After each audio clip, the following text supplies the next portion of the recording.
Hello, ladies and gentlemen, and being a producer of Wrestle Massacre as well as Inside Movies Galore, I am David Streggy, and welcome to Delusions of Grandeur. Enjoy the reviews. I certainly did.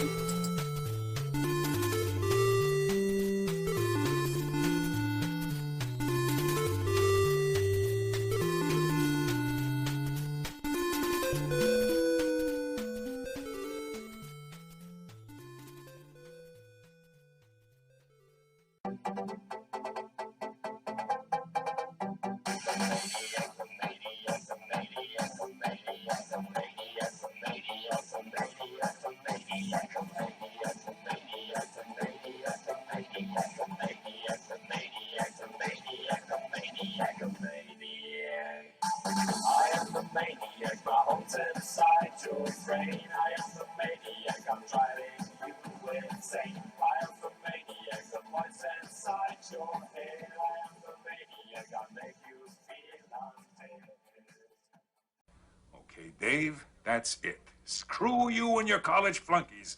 I've had enough of this from you and from everyone else. I know what you guys are trying to do. Break me down, drive me out of the force. Well, it's going to take a hell of a lot more than a lame prank like this to get Curtis Mooney to throw in his badge, so fuck you. Over. Hello, ladies and gentlemen, and welcome back to Delusions of Grandeur. I'm your host, David Streggy, and here I have the first of three reviews to get out of Brad Sykes' original Camp Blood Trilogy. And the first film comes from being filmed in the year 2000, and it is brought to us by S&J Productions along with David Sterling Entertainment. And it is a film that started one of the more popular underground franchises for a shot on video, a feel being on VHS and whatnot. So how do you feel about clowns? So how the story starts is a young couple is out traveling the woods. One seems to be a photographer, the other is looking for a specific rare bird, and they ultimately do end up making love. And when they hear this rare bird, Vic, which is the male, played by Vinny Bianco, gets up and goes in search of the perfect shot of this bird when he gets knifed by a killer in a creepy clown mask. His nerdy bird lover, Topless, goes off in search of him. When he doesn't come back, she ends up getting chased down, tits flying. Eventually she stumbles and falls in a river and gets stabbed to death, and has her blood trickling past in the water.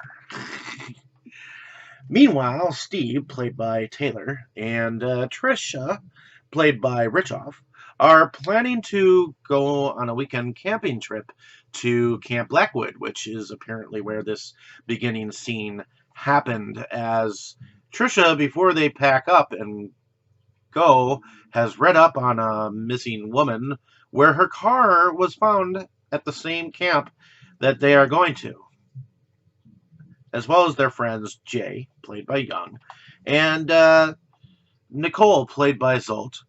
Nicole, who seems to have packed her entire life into her suitcase and obviously has not gone camping before. Otherwise, she wouldn't have brought so much stuff, are also going, as they hired a guide just to show them through the woods.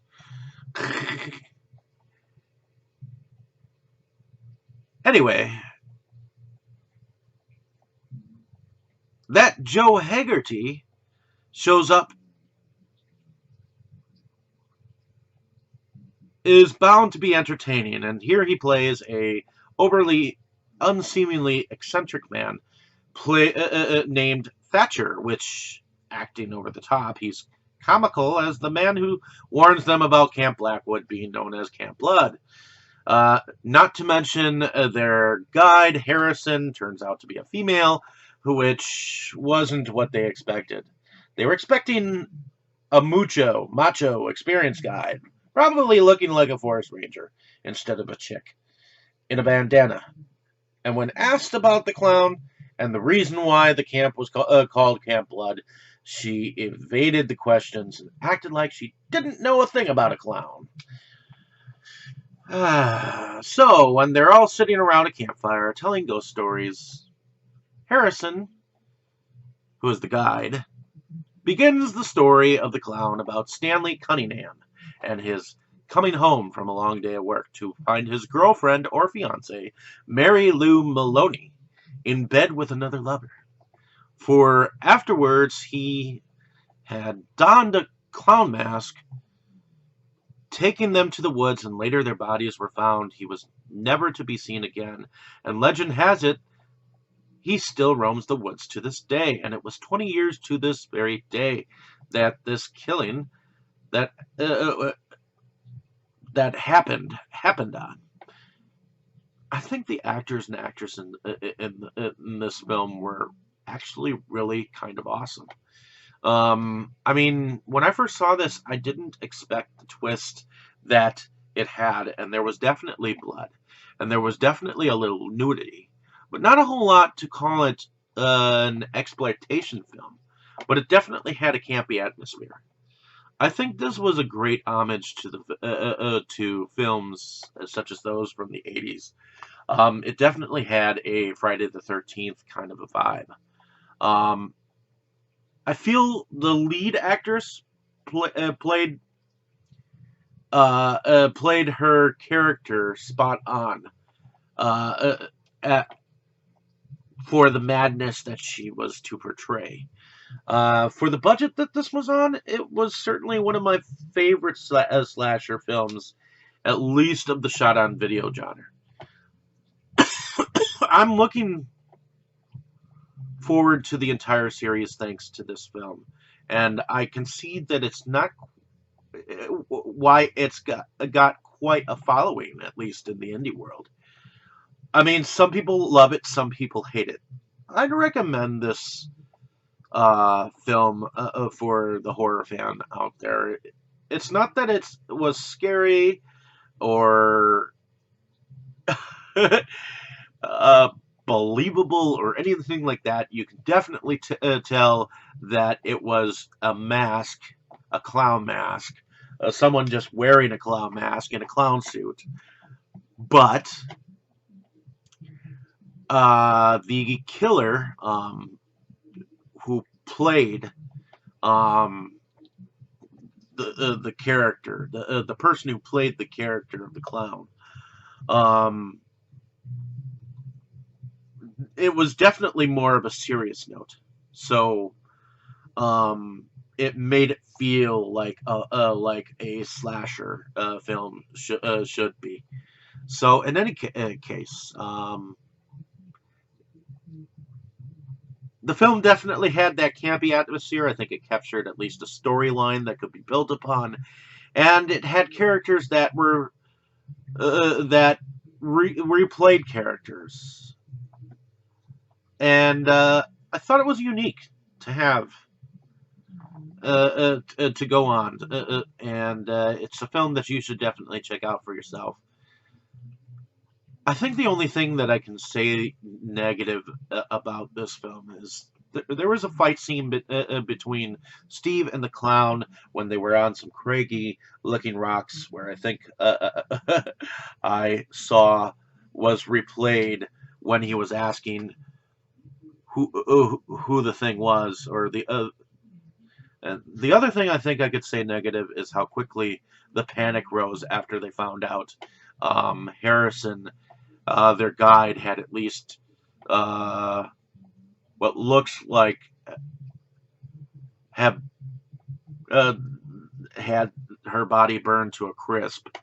Other than that, I think what lies here is a very well-rounded slasher fic, and I feel like this is underrated for the time that it came out.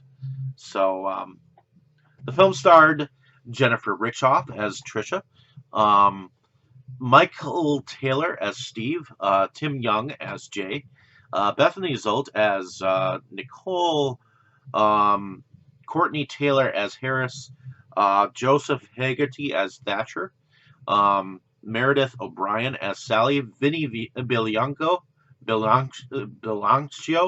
as Vic, um, Ron Ford as Gus, um, Tim Sullivan as George, Yvonne Armand as Mary Lou Maloney, Randy Rice as Mary Lou's lover, and Shep Mosley as the clown. So hopefully you enjoyed my description of this film. Like and subscribe to my page if you have not. Definitely check the film out if you have not, and check out some of my other reviews. Thank you so much. Have a great day, evening, or morning, wherever you are. Appreciate it. Hello, ladies and gentlemen, and welcome back to Delusions of Grandeur. I'm your host, David Strege, and here I have another review for you. This time, it is of the second film in Brad Syke's original Camp Blood Trilogy. And it was called Camp Blood 2. It was brought to us by David Sterling Entertainment, and it is the second film in his trilogy.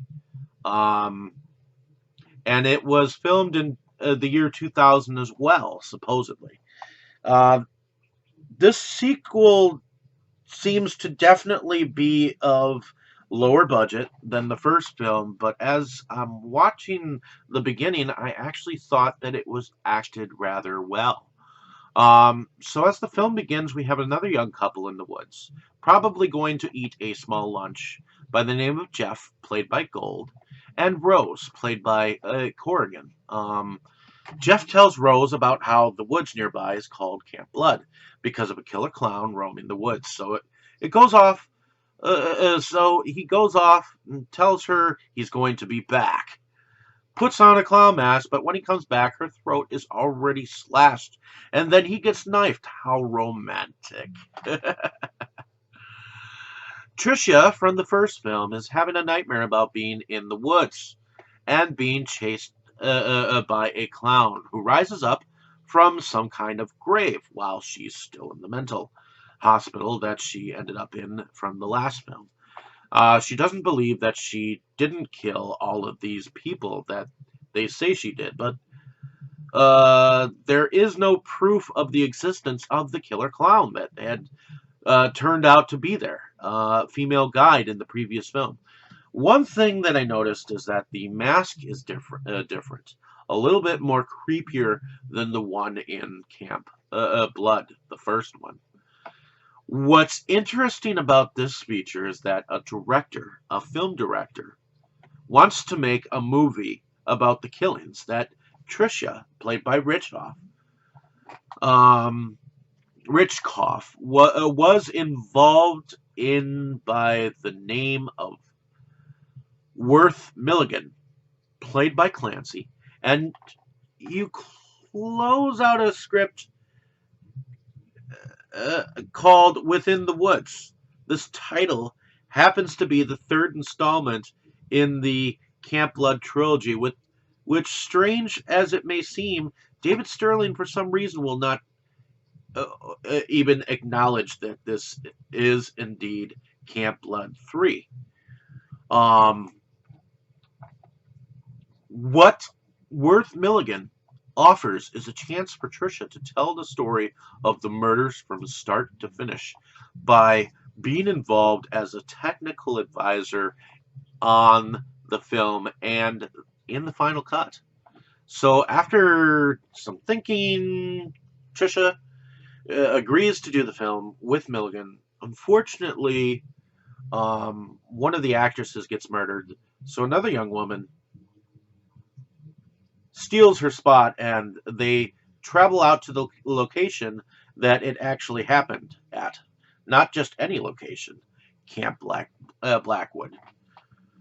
Trisha is having moments of flashbacks while she is working with the director, and Shemp, Ken X from Jeff Leroy's hunting season, the director's assistant, and also the man who is supposed to be playing the clown that is attacking people until them, also seems somewhat whacked as he does put on the clown mask and scares her. When they get to the location, Shemp is drunk. The PA seems like he's a mental patient, and they tried to shoot a scene, but Shemp ends up punching one of the actresses out instead of a fake punch. I have to say, but even though through a lot of this film, there's a lot of recap from the previous film, there are quite a few kills that are involved in the present day situation that were a heck of a lot more gruesome and grotesque than in the previous. And I'm enjoying the vibe, especially when the killer is in the clown mask, shows up and just stands there and then cuts this guy to shreds in the end. In the next moment, and next, a killing where he sticks his knife entirely through the back of this girl's head, and you can see the knife inside of the mouth and at the back of the head, so that it looks like the knife has gone all the way through.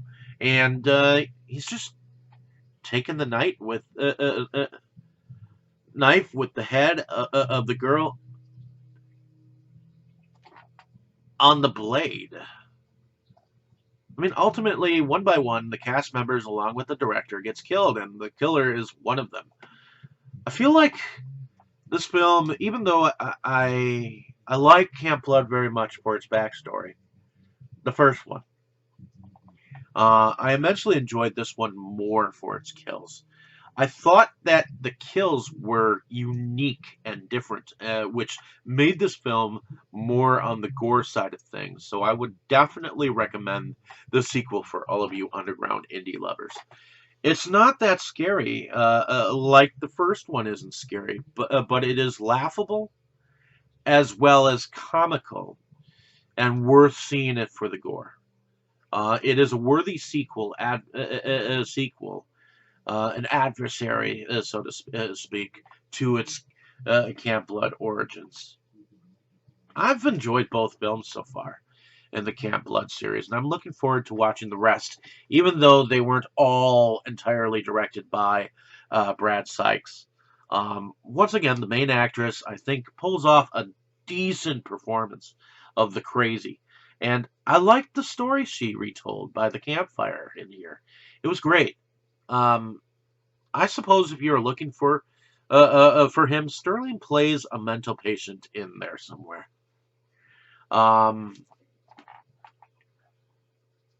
guess if you want to know anything about who starred in the film starred Jennifer Richkoff as Tricia, Garrett Clancy as Worth Milligan, Missy Ray Hansen as Adrian Palmer, Ken X as Shemp,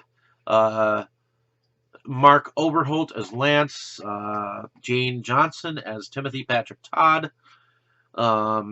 Patrick Thomas as Patrick, as Courtney Burr, Lisa Marie Sturdivant as Lola, as Lisa Marie Bollock, Tom Sullivan as Dr. West, Brandon Gold as Jeff, Natasha Corrigan as Rose, Lee Anna Masiello as Ashley Dupree, Brett Ellington as an orderly, David Michael Sterling as an inmate, David S.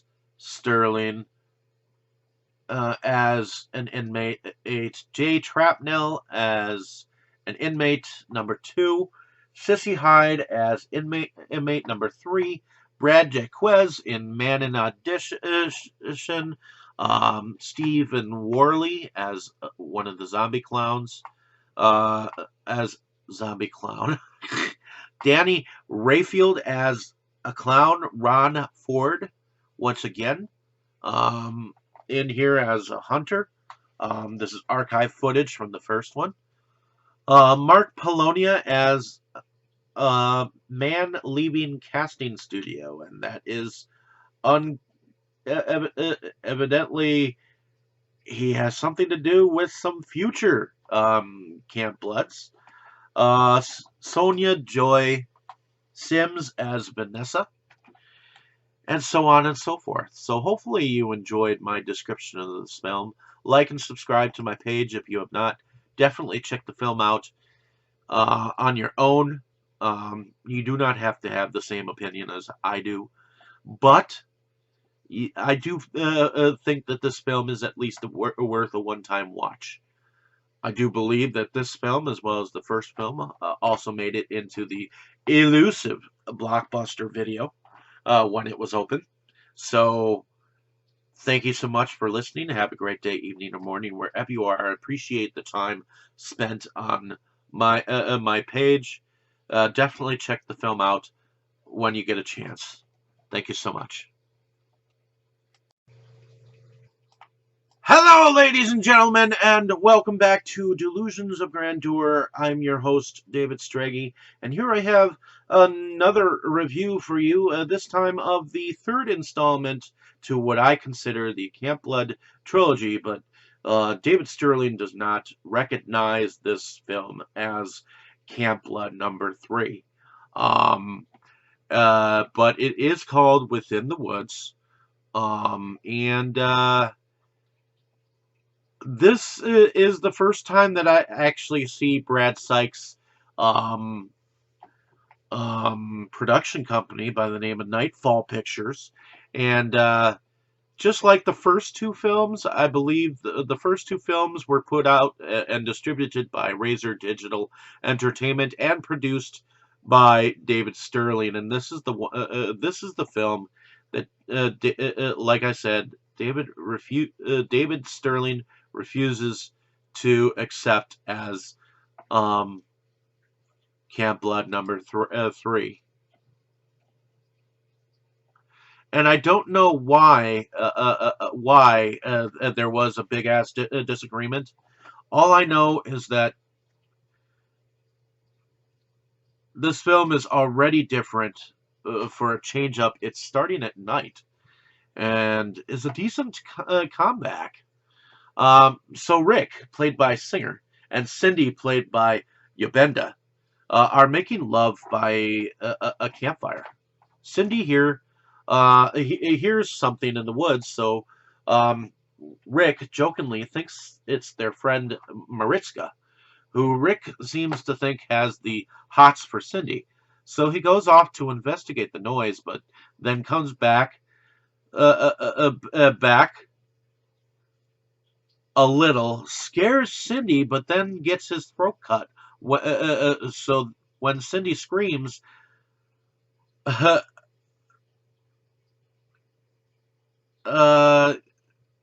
guess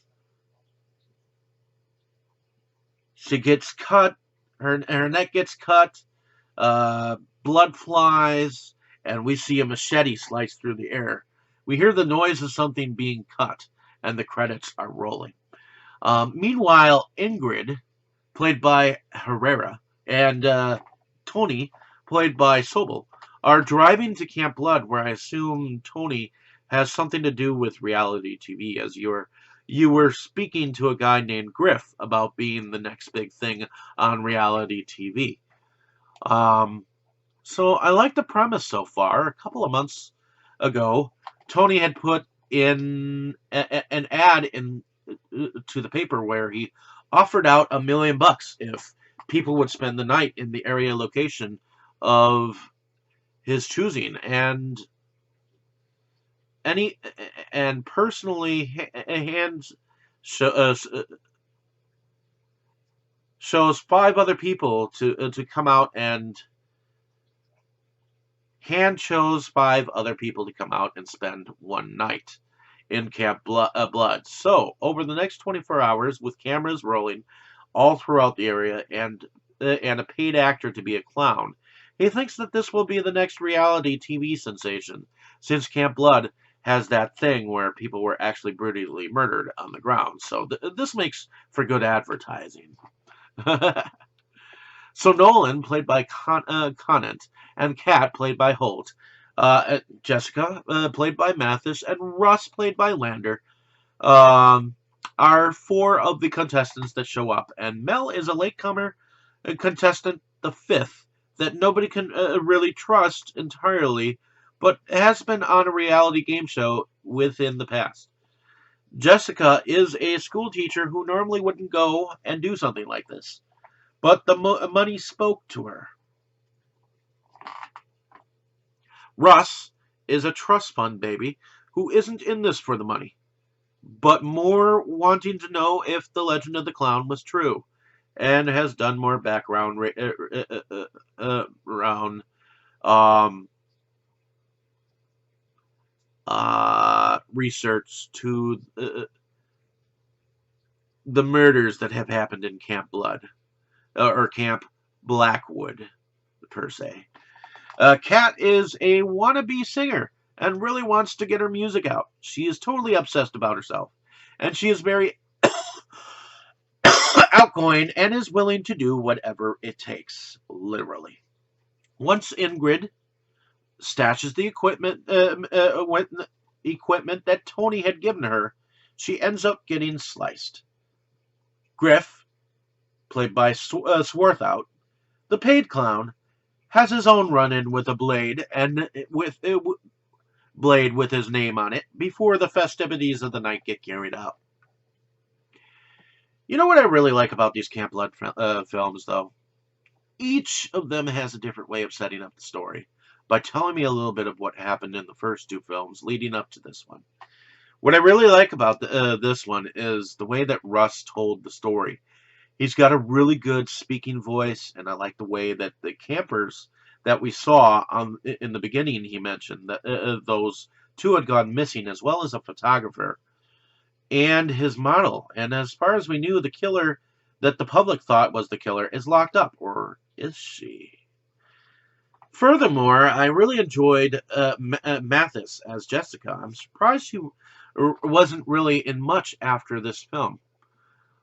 Actually, I really genuinely enjoyed all of the actors in this film.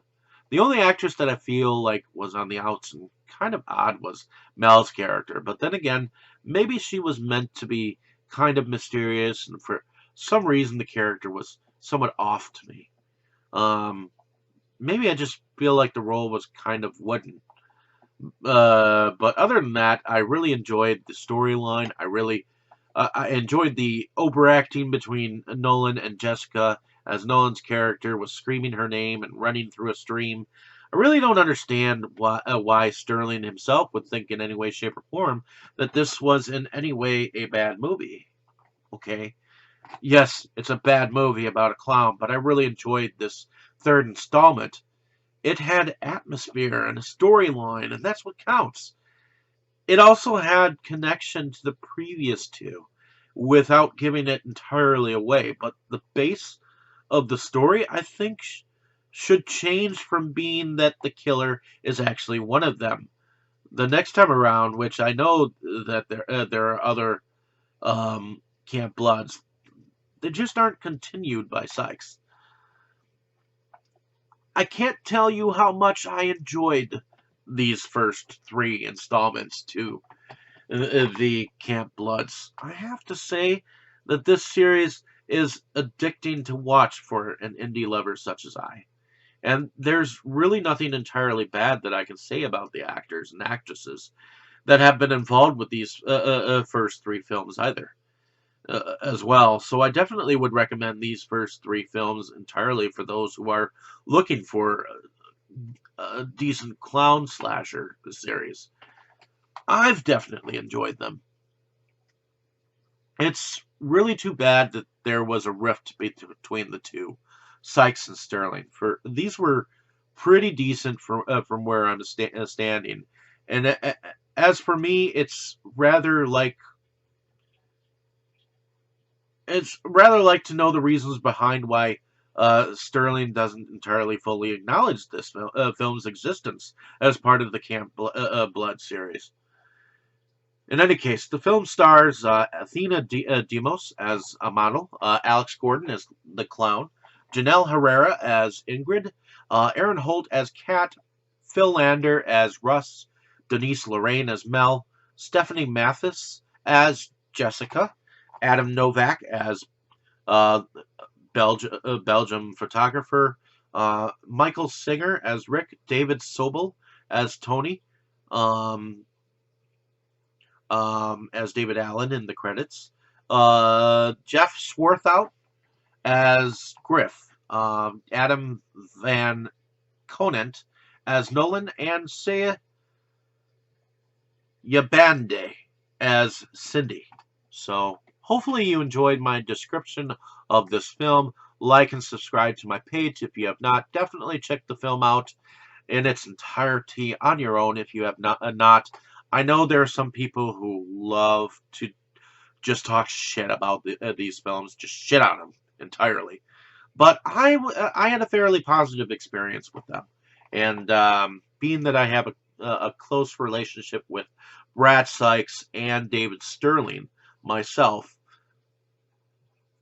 I am ultimately surprised that Brad Sykes did not continue this franchise, and I hope that he returns to the franchise someday.